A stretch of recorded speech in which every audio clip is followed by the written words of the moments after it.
Atomic structure. Atomic structure मतलब atomic structure में परमाणु संरचना इसको हिंदी में कहते हैं। इसका जो है कुछ नियम है जो बहुत महत्वपूर्ण है, उसके बारे में जानेंगे। सबसे पहला आप-बाऊ का नियम, फिर हुंड का नियम, फिर पाउली का नियम, फिर बोरबरी का नियम। तो इन नियमों में सबसे पहले आप-बाऊ ने बताया कि इसका मतलब होता है रचना करना। क्या होता है? रचना करना। रचना कैसे करते हैं? रचना करते हैं SPDF के ऊपर। SP, D और F ये होते हैं ब्लॉक। मतलब हम पीरियोडिक टेबल के ब्लॉक में ये समझते हैं, इससे इलेक्ट्रॉन कॉन्फ़िगरेंस होता है, मतलब जो है इलेक्ट्रॉनिक विन्यास निकालते हैं। इसका नियम ये होता है, ये 1s 2s 3s 4s, s के बाद p आता है, 2p 3p 4p, इस तरह से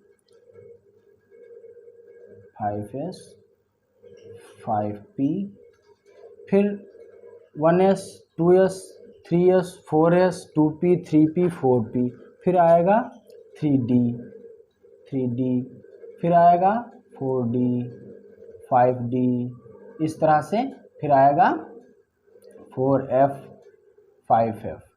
ये होता है रचना करना। मतलब पहले जब इलेक्ट्रॉन आएगा तो 1s में, फिर 2s में, फिर 2p में, फिर 3s में, फिर 3p में, फिर 4s में, फिर 3d में, फिर 4p में, फिर 5s में, इस तरह से चलता है। यही जो तुम्हारा होता है वो आप-बाऊ का नियम होता है। इसमें पहले कैसे s में इलेक्ट्रॉन जाएगा, तो s में इलेक्ट्रॉन जब जाएगा तो कितने इलेक्ट्रॉन इसमें जाएंगे? इसमें जाएंगे 2, इसमें जाएंगे 6, इसमें जाएंगे 10, इसमें जाएंगे 14। ये जो है हम अभी हुंड के नियम में जानेंगे किस तरह से जाता है। तो हुंड का नियम क्या कहता है कि इस नियम के अनुसार किसी कक्षक या उपकोष में इलेक्ट्रॉन, ये क्या है? कक्षक है। क्या है? कक्षक है। कक्षक कह सकते हैं या उपकोष कह सकते हैं। उपकोष कह सकते हैं। इसमें इलेक्ट्रॉन जो है तब तक युग्मित नहीं होता है। युग्मित का मतलब जब तक जोड़ा नहीं, युग्म का मतलब होता है जोड़ा बनाना या पेयर। ठीक है, तो ये जो है तब तक युग्मित नहीं होगा जब तक कि एक एक इलेक्ट्रॉन समान चक्रण वाला भर न जाए। तो इसमें तो एक हो गया, फिर उसके बाद में पेयर बनाएगा। ऐसे ही S का होगा, P का लेंगे तो P में 3 उपकोष यानी कक्षक होते हैं। तो पहले मान लिया इसमें लिखा हुआ है 3p4, ये है इलेक्ट्रॉन, इसकी जो है हमें भरना है। तो सबसे पहले 1s, फिर ये जाएगा 1 1, फिर जाएगा 2, ये 4 हो गए। इस तरह से ये नहीं कह सकते हैं कि इसको हम ऐसे भर लें कि ये हो जाएगा इस तरह से फिर इस तरह से, तो ये गलत है। ये गलत है, ये सही है। ये हुंड ने दिया था। हुंड के ने बताया था कि कक्षक या उपकोष में इलेक्ट्रॉन एक एक पहले भरेगा, उसके बाद में दोबारा जो है पेयर बनाएगा।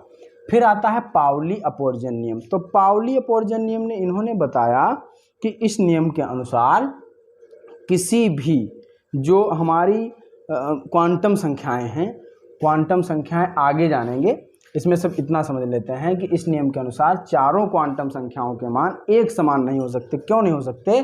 क्योंकि इसमें जो होते हैं N L M S 4 होती हैं क्वांटम संख्याएं। इसमें ये मुख्य क्वांटम संख्या होती है जो मेन नंबर होता है, जो नंबर को प्रदर्शित करता है। जैसे कि हम ये बात करते हैं, ये है तुम्हारी मुख्य क्वांटम संख्या, ये नंबर को प्रदर्शित करती है, ये मुख्य क्वांटम संख्या हो गई। ठीक है, उसके बाद आती है द्विगुणसी क्वांटम संख्या यानी L।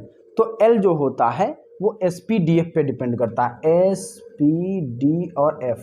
SPDF क्या होता है? ये होता है 0 1 2 3।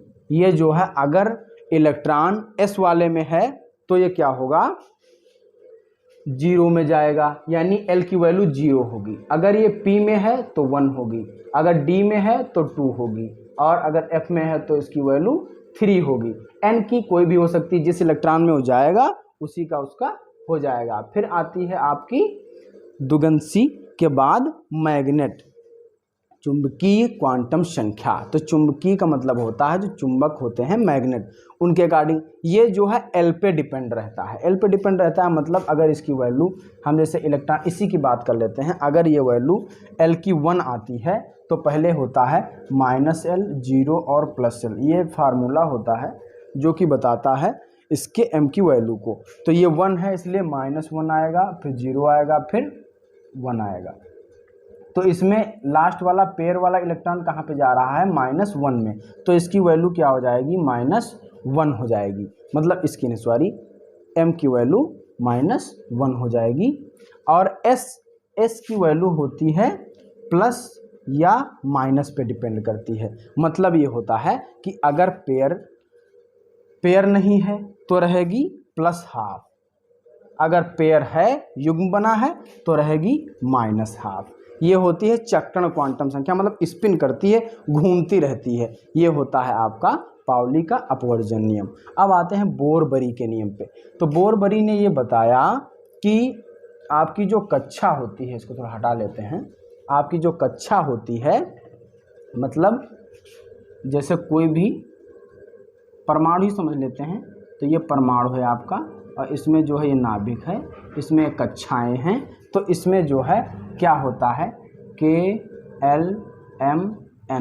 ये होता है KLMN। मतलब इन्होंने बताया कि किस हिसाब से आपके एक कक्षा में कितने इलेक्ट्रॉन रहेंगे, दूसरी कक्षा में, तीसरी कक्षा में, चौथे कक्षा में, इस तरह से इन्होंने बताया कि हमारी कक्षा में कितने कितने इलेक्ट्रॉन रहते हैं। मतलब K, L, M और N, ये जो है इस तरह से बताता है।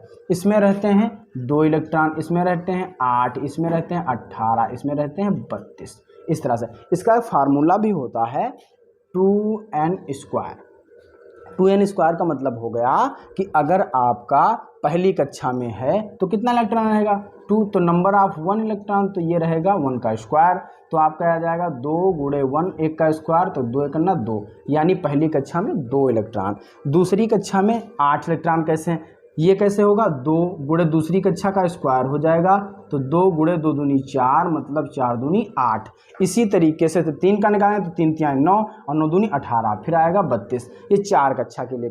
अगर हम आपसे कहें 5वीं कक्षा के लिए निकालिए तो 5वीं कक्षा के लिए कुछ नहीं करना, 2 × 5 का स्क्वायर हो जाएगा, तो ये आ गया 2 × 5 25, मतलब 25 दूना 50। 5वीं कक्षा में कितने इलेक्ट्रॉन हो सकते हैं, 50 हो सकते हैं। तो ये बोरबरी ने बताया था। ठीक है, तो इस प्रकार से हम कुछ नियमों को जाने हैं और इसके आगे जो